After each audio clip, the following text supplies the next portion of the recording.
Hello, hello, coucou la communauté, j'espère que vous allez bien. Et oui, je vous retrouve. Nous sommes encore le week-end de Pâques. Écoutez, j'en profite. Je suis en bonne santé. Je veux dire, j'ai le moral en ce moment. J'ai la forme. Je sens que j'ai de l'énergie qui revient. Parce que c'est le mois, je suis bélier. Le mois d'avril, c'est le mois du bélier. Donc, je suis pompélope, je suis bien. Et donc j'en profite pour tourner des vidéos parce que ça me fait plaisir de vous faire plaisir, donc faisons-nous plaisir, c'était le petit mot de la guidance d'hier, faisons-nous plaisir, donc je me fais plaisir en vous faisant plaisir.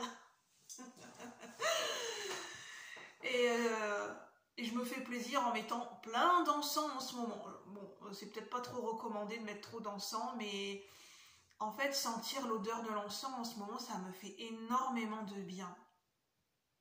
Mettre de l'encens, ça me détend. En ce moment, je mets de l'encens au pain. En fait, je pense que j'ai vraiment besoin de beaucoup de purification. L'encens au pain, c'est très purificateur.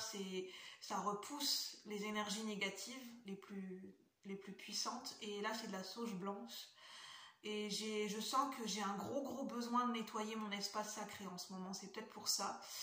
Parce que je ne ressentais pas le besoin de mettre beaucoup d'encens ces derniers temps. Et là, je ressens de vraiment bien purifier mon espace intérieur et mon espace sacré à l'extérieur de moi. Donc, je m'exécute, j'écoute ma guidance intérieure. C'est toujours important de suivre sa guidance intérieure. Je me sens bien avec de l'encens en ce moment, c'est ce qui me fait du bien, je ressens que ça m'apaise, donc voilà, je m'écoute. Et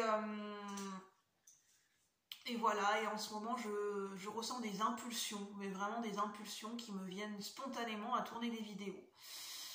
Et là, en fait, c'est quoi le sujet?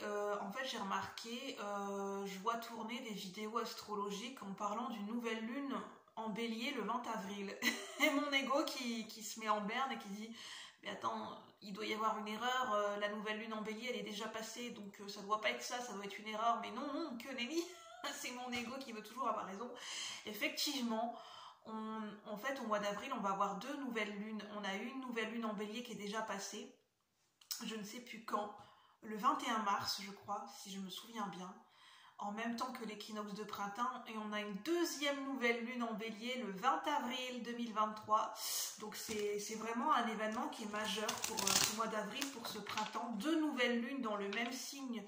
En période très rapprochée, donc ça promet des belles énergies, ça promet des changements, des gros coups d'accélérateur et d'impulsion, parce que l'énergie du bélier doublée, ça y va. Hein. Donc n'hésitez pas à vous installer correctement. Merci pour vos abonnements, merci aux nouveaux abonnés d'être là, merci de votre présence, de votre soutien, et puis bienvenue, je vous accueille avec grand plaisir sur la chaîne Cœur Royal, sur la communauté Cœur Royal. Et puis voilà, je vous laisse découvrir mon énergie et puis découvrir l'énergie de la communauté et d'apporter votre petite touche personnelle, votre petit grain de folie, votre folie à vous. Alors moi c'est Julie, je ne sais pas si je viens de le dire, pour ceux qui ne me connaissent pas. Et petite info, voilà, je suis bélier, ascendant lion, signe lunaire en cancer. Donc excellent, ça donne.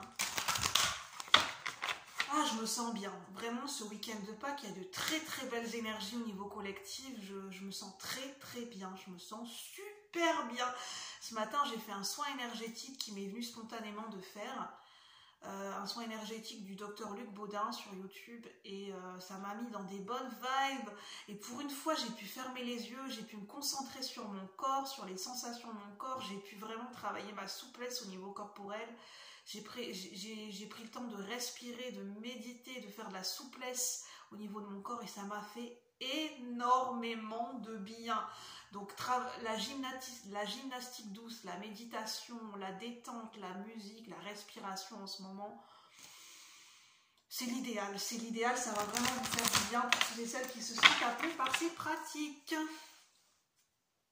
Alors avec le reste des métamorphes, qu'est-ce qu'il veut bien nous dire pour ces énergies de nouvelle lune en bélier et ces énergies d'avril 2023? Ces énergies collective et générale, pour le collectif de la chaîne, pour les cœurs royaux, pour ceux et celles qui se sentent appelés par cette guidance sur un plan collectif et général. Qu'est-ce qu'on veut bien nous dire pour ce mois d'avril 2023 avec l'oracle des métamorphes de Lucy Cavendish? Qu'est-ce qu'on veut bien nous dire pour ce mois d'avril 2023? Qu'est-ce qui se transforme, qui se métamorphose? Pour ceux et celles qui regardent la vidéo, pour ceux et celles qui se sentent concernés par cette guidance, pour le collectif de la chaîne.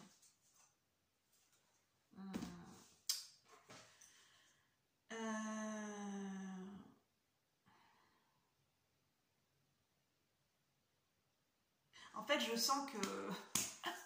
Surprise, je sens que cette carte ne s'est pas retournée, que je ne dois pas vous la présenter maintenant. Surprise, donc je vous la présenterai plus tard, cette carte. C'est la surprise. Alors, on va utiliser le tarot. Donc, je la mets de côté, la petite carte. Hein. Vous ne pouvez pas la voir, mais je la mets de côté. Avec le tarot des corbeaux, qu'est-ce qu'il veut bien nous dire? Qu'est-ce qu'on veut bien nous dire avec le tarot des corbeaux? Pour ceux et celles qui regardent la vidéo, pour le collectif de la chaîne, pour ceux et celles qui se sentent appelés par cette vidéo. Pour ce mois d'avril, regain d'énergie, regain d'enthousiasme, regain de plaisir, d'optimisme. Il y a une nouvelle vitalité, une nouvelle énergie, oui, on se sent bien. On se sent bien pour ce mois d'avril 2023. Pour ceux et celles qui résonnent avec cette énergie et qui se sentent appelés, bien sûr. Ça ne pourra pas parler à tout le monde, c'est général et collectif. Prenez uniquement ce qui résonne avec votre vie et votre situation. Alors, pour le mois d'avril 2023, pour ceux et celles qui regardent la vidéo, qu'est-ce qu'on veut bien nous dire? Les énergies pour ce mois d'avril 2023, couplées avec cette nouvelle lune en bélier du 20 avril.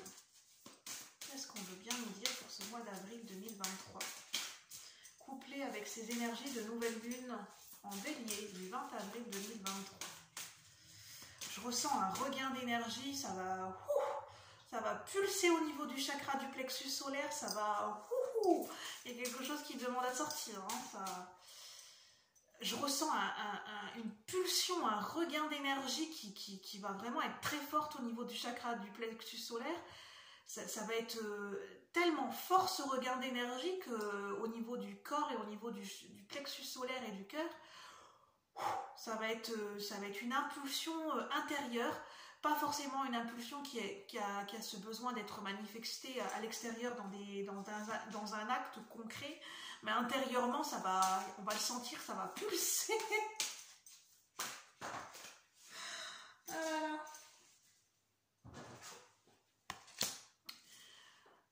Le diable, mais pour moi, en fait, c'est une arcane majeure qui vient de sauter, mais ça ne me parle pas souvent. Le diable peut être vu en général comme une carte négative qui n'est pas annonciatrice de bonnes nouvelles. Mais il faut savoir que le diable, c'est pas toujours une carte négative. Pour chaque carte, il y a un côté bénéfique. En fait, il y a les deux faces d'une même pièce, le revers et les deux faces d'une même pièce de monnaie pour chaque carte dans un tarot. Là, c'est un aspect majeur. Au niveau collectif et global, le côté positif que je ressens, le côté bénéfique, c'est un regain de passion. Au niveau de pulsions, des pulsions corporelles, c'est des sensations, des pulsions au niveau de sensations physiques et corporelles. Une passion qui va se répercuter au niveau de notre corps et au niveau physique en fait. Ça va avoir des manifestations corporelles, un regain de passion, un regain d'énergie qui va se manifester dans notre corps en fait. Je ne le vois pas comme quelque chose de négatif ou comme une mise en garde. C'est une énergie qui sera présente parce que le diable n'est pas toujours une carte qui parle de négativité ou d'addiction ou d'emprise ou d'enfermement ou de peur. Ça peut être une carte qui peut faire référence à des profils psychologiques de pervers narcissiques, même si, voilà, j'aime pas mettre les gens dans des cases et je ne suis pas médecin ni psychologue, mais c'est ce qui me vient donc j'en parle. Donc prenez avec du discernement et avec du recul, mais là, ça me parle de... oui, bon, moi je le dis quand même, prenez uniquement ce qui résonne. Pour certaines personnes, la passion, des fois, peut être associée à un côté faire attention de ne pas comment dire, de ne pas fusionner, de ne pas faire sur un même plan, de ne pas mettre sur un même plan passion et perversion narcissique. Parce que être passionné, ça n'a rien à voir avec une passion destructrice liée comment dire, à des comportements de perversion narcissique en fait. C'est pas, il y a la passion qui peut être porteuse et qui peut être saine et qui peut vraiment nous porter et nous donner un regain d'énergie, un regain de créativité, mais il y a la passion qui peut être destructrice et la passion qui peut être dans un côté plus malsain et un côté, une emprise sur nous en fait. Il y a ces deux aspects-là, parce qu'il y a un oiseau qui est enchaîné.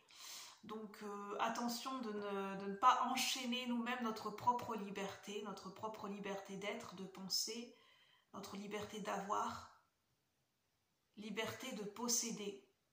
C'est ça que j'entends, c'est assez bizarre. Hein. Ça parle de liberté de posséder, ça peut parler de possession matérielle, possession au niveau financier, d'un héritage. Possession, ça me parle, bon, je le dis quand même, mais bon, ça pourra peut-être pas parler à tout le monde et c'est un sujet très spécifique et ça dépendra des croyances de chacun. Donc prenez uniquement ce qui résonne. Ça parle d'entité et d'esprit en fait. De faire attention à des risques d'emprise, que des esprits ou des entités négatives qui puissent avoir une emprise par rapport à quelque chose, ou par rapport à vous-même. Ça peut être une entité, ça peut être une énergie tierce, une énergie invisible. Pas forcément, ça peut être une énergie tierce, une énergie indirecte, une énergie invisible, qui n'est pas forcément concrète et palpable, mais qui peut rôder de façon... Voilà, je sens une énergie qui peut avoir une emprise sur quelque chose, qui peut entraver une certaine forme de liberté. Une liberté de penser, une liberté d'être, une liberté de mouvement, liberté d'agir en son propre nom et en sa propre vérité. Donc faire attention à ça. Ça nous parle aussi de se protéger. De se protéger, apprendre à se préserver, à se protéger, à prendre du recul et à poser ses limites. Alors, qu'est-ce qu'on veut bien nous dire pour ce mois d'avril 2023. Pour ce mois d'avril 2023. Attention de ne pas se brûler les ailes dans des passions. Alors, et de ne pas l'expression de ne pas allumer la mèche par les deux bouts. Je ne sais plus comment on dit. Allumer l'étincelle ou les bougies par les deux bouts. Quelque chose qui se consumerait trop vite. On a vraiment des arcanes majeures, hein, donc c'est vraiment important cette guidance au niveau collectif et général, c'est majeur. On a le monde. Alors là, ça peut me parler d'enfermement.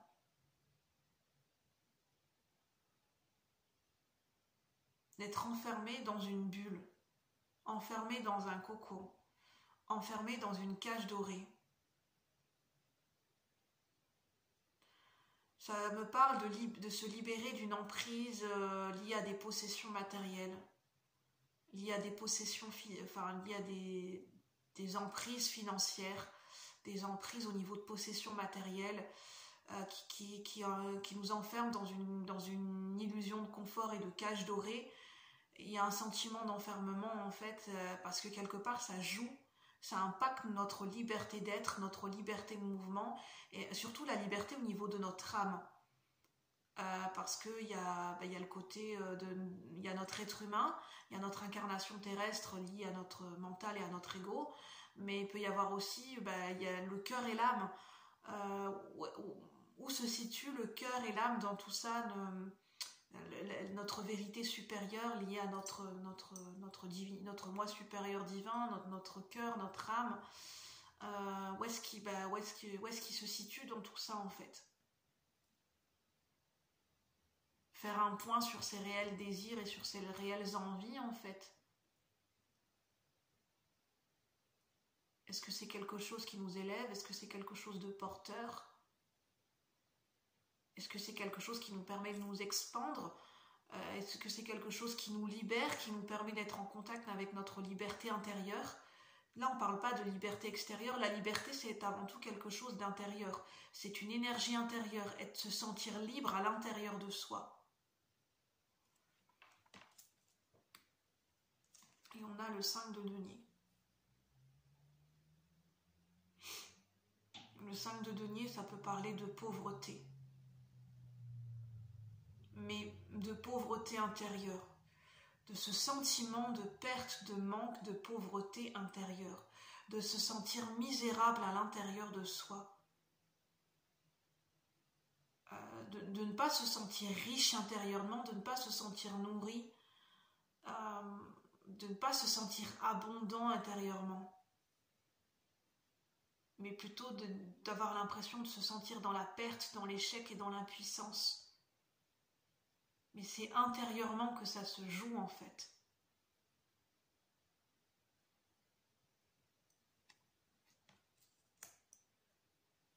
Il y a peut-être un sentiment d'échec qui peut remonter chez certaines personnes. Et c'est pour ça que je vous montre cette carte, la carte de l'oracle des métamorphes, les furets papillons. Ça parle de renaissance, je renais.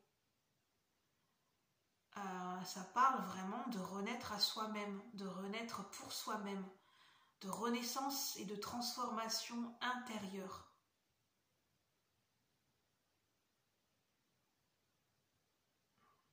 Renaissance, transformation, mort et résurrection. C'est un peu la carte de la mort ou de l'arcane sans nom dans le tarot.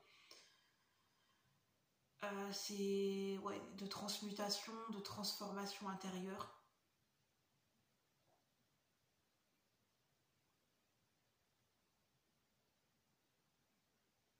De changement profond intérieurement, de transformation profonde à l'intérieur de soi, pour amener à cette résurrection, à cette renaissance. C'est comme une deuxième naissance en fait. C'est un peu les expressions comme le premier jour du reste de ta vie ou je ne sais plus. Ou bien ta deuxième vie commence quand tu sais que tu n'en as qu'une. Un petit peu toutes ces expressions liées à des titres de livres, je crois. Il y a un processus de renaissance intérieure à enclencher, ou à accompagner, ou à amener, ou à conscientiser. Je vais voir si j'ai une quatrième carte qui sort pour ceux et celles qui regardent la vidéo.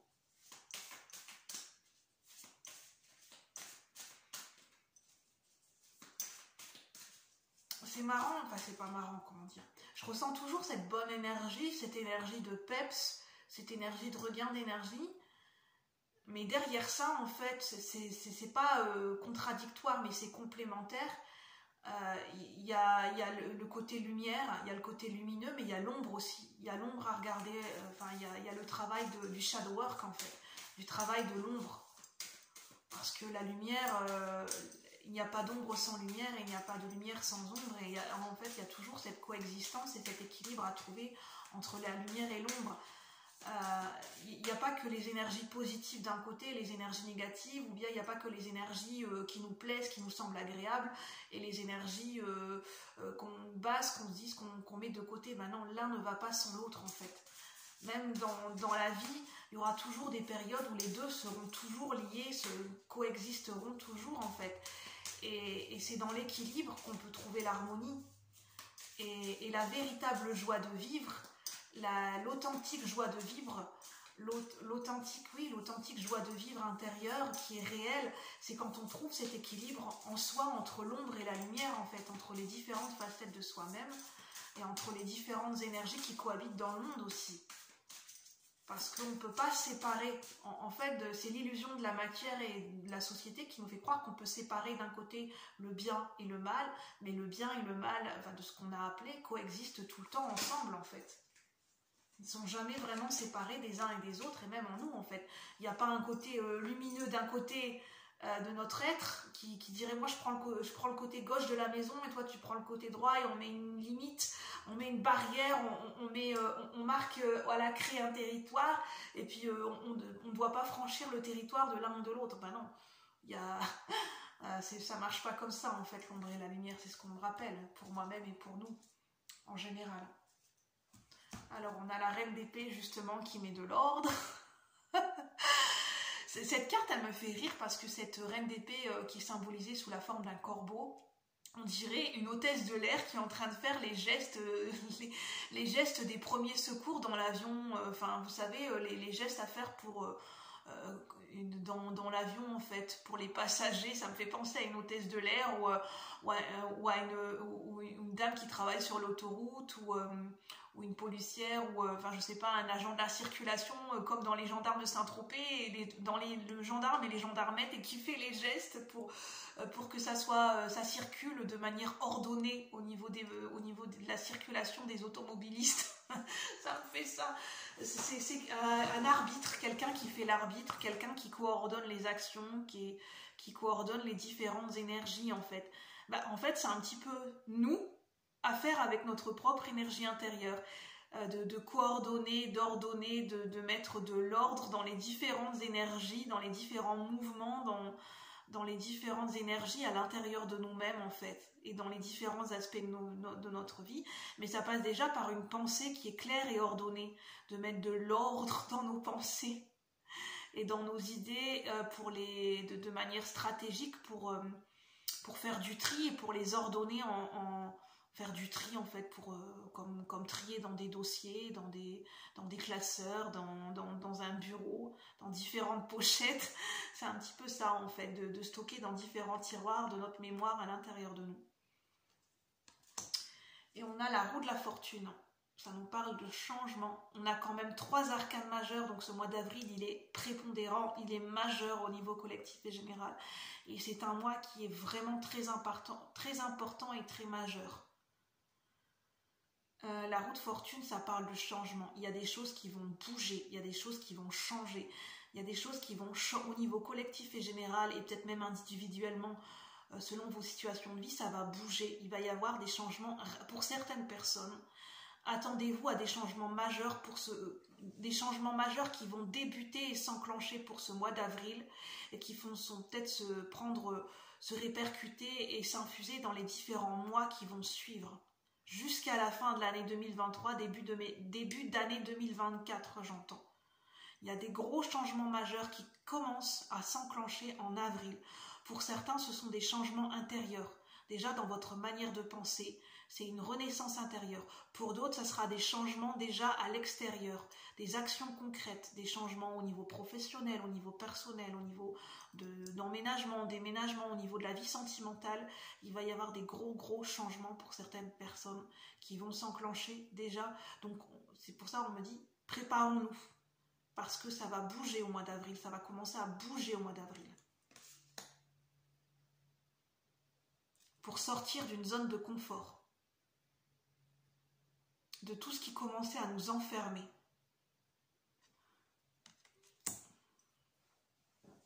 Alors, je remets. C'est pour ça qu'on a la carte de la renaissance. Pour nous amener vers notre famille d'âme, vers notre réel but d'incarnation et nous rapprocher énergétiquement et peut-être dans la matière pour certaines personnes, des personnes qui font partie de la même famille d'âme et de la même énergie que nous, avec le 10 de coupe. Et forcément, pour nous amener vers les bonnes personnes, vers les bonnes ressources, vers ce qui nous convient, vers ce qui est adapté en accord avec notre propre énergie du moment, forcément que ça va faire bouger des choses dans nos vies en fait. Pour que ça puisse être faisable et que ça puisse s'enclencher, forcément que ça va faire bouger des choses à l'intérieur comme à l'extérieur de nous. Et ça, on dit c'est nécessaire de s'y préparer mentalement, émotionnellement, de commencer à s'y préparer pour qu'il y ait le moindre résistance possible à cette renaissance intérieure, qui est déjà bien enclenchée pour certaines personnes. Et c'est lié à l'éveil de conscience collectif qui amène tous ces changements. Et on a la sirène et la femme tortue, vous recevrez les enseignements d'un ancien. Donc parle de mémoire ancestrale et de mémoire émotionnelle.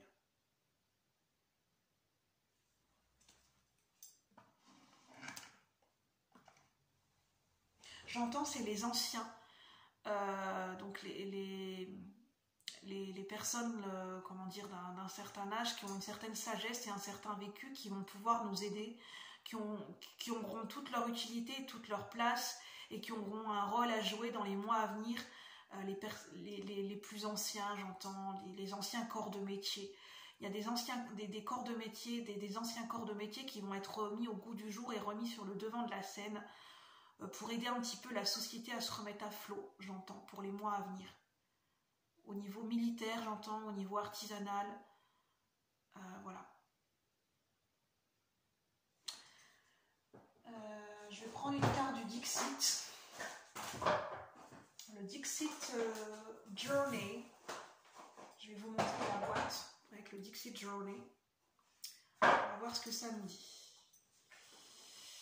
Prenez uniquement ce qui résonne, hein, je ne le répéterai jamais assez, mais c'est collectif et général, donc adaptez-le bien à votre situation du moment et n'hésitez pas à revoir la guidance plus tard, ça pourra peut-être vous parler, voir comment les choses auront évolué. Alors, qu'est-ce qu'on veut bien nous dire? Alors, on a cette carte et on a cette carte. Donc, c'est un jeu de société que j'utilise en intuitif.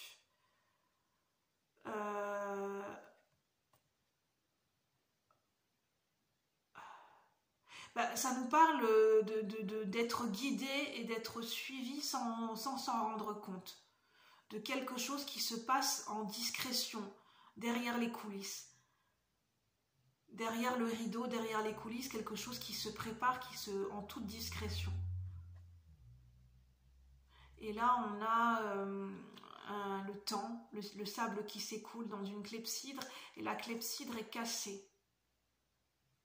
Il y a quelque chose qui est révolu. C'est la notion de temporalité.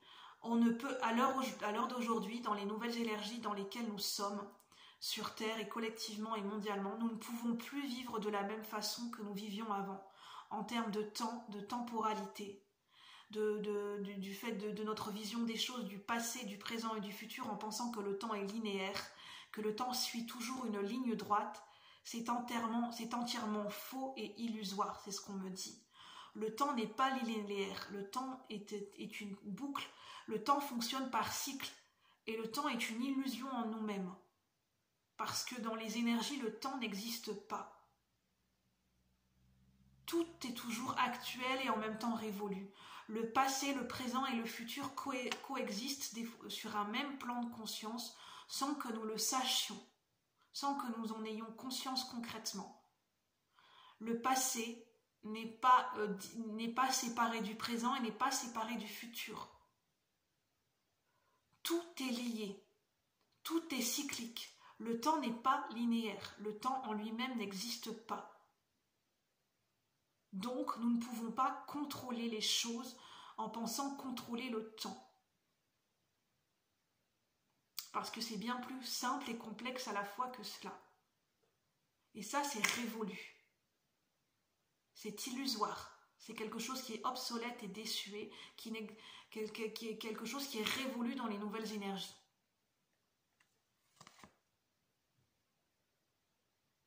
Il y a des choses qui se préparent en coulisses.